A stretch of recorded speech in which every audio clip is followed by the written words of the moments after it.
जो 2023 की वैकेंसी थी और जो 2025 की वैकेंसी है उसमें क्या क्या बदलाव हुए हैं, क्या क्या चेंजेस हैं, क्या क्या उसका जो कंपैरिजन है हम किस प्रकार से कर सकते हैं। तो यहाँ पर एक टेबल दी हुई है, इसमें डिटेल कंपैरिजन है। जैसे कि हम कुछ आस्पेक्ट्स पर बात करें, जैसे नंबर ऑफ़ वैकेंसीज़ कितनी थी, पहले कितनी थी, अभी कितनी हैं।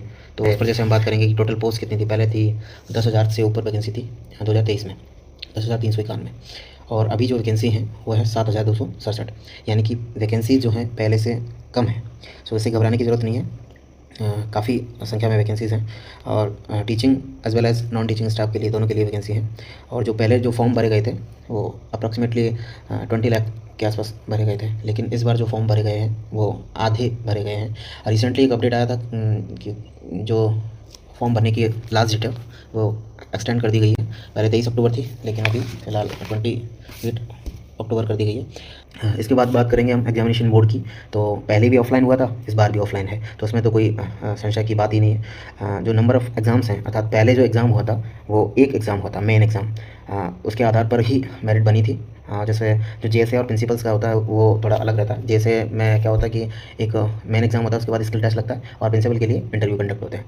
लेकिन इस बार की जो परीक्षा है उसमें जो प्रीलिम्स और मेंस, यानी कि पहले केवल एक मेन एग्ज़ाम होता था, अब इस बार क्या कर दिया है कि प्रीलिम्स भी होगा और मेंस भी होगा। अब बात कर लेते हैं टाइप ऑफ क्वेश्चंस की। तो टाइप ऑफ क्वेश्चंस में पहले जो क्वेश्चंस आते थे केवल एमसीक्यू आते थे, ये मेजर चेंज हम कह सकते हैं। हम ये कह सकते हैं कि जो ईएमआरएस है उसने अपनी अप्रोच को चेंज किया है। वो चाहते हैं कि कोई भी जो कैंडिडेट आप सिलेक्ट कर रहे हैं वो एनालिटिकल तरीके से सोचें, उसके जो राइटिंग स्किल्स हैं, उसके सोचने का तरीका है, वो उनको समझ में आए।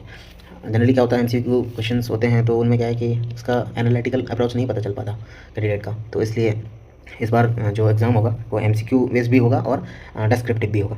जो प्रीलिम्स एग्ज़ाम होगा वो टोटल एमसीक्यू बेस्ड होगा, लेकिन जो मेंस एग्ज़ाम होगा उसमें एमसीक्यूज़ भी होंगे और डिस्क्रिप्टिव भी होगा। नेगेटिव मार्किंग की बात करें तो पहले भी नेगेटिव मार्किंग होती थी और अभी भी नेगेटिव मार्किंग होगी, तो उसमें कोई चेंज नहीं है। अब बात करें हम कि फॉर्म भरने के बाद से और जो एग्ज़ाम था उसके बीच में कितना टाइम मिला था। तो पहले बहुत ज़्यादा टाइम मिला था, हम यूँ कह सकते हैं कि अराउंड 4 मंथ्स मिला था, और इस बार जो टाइम है वो थोड़ा कम है। लेकिन घबराने की ज़रूरत नहीं है, आपका मेंस एग्ज़ाम बाद में होगा, तो आपके लिए प्रीलिम्स अभी प्रीलिम्स पे फोकस करने की ज़रूरत है। अगर हम बात करें लैंग्वेज क्वालिफाइंग क्राइटेरिया की, तो ये एक मेजर चेंज कह सकते हैं, क्योंकि पिछली वैकेंसी जो थी उसमें मोस्ट ऑफ कैंडिडेट्स इस क्राइटेरिया की वजह से ही बाहर हुए थे। क्योंकि पहले था कि जैसे मान लो 3 लैंग्वेजेस होती हैं, जैसे एक हिंदी, एक इंग्लिश और एक आप जो रीजनल लैंग्वेज सेलेक्ट करते हैं वो।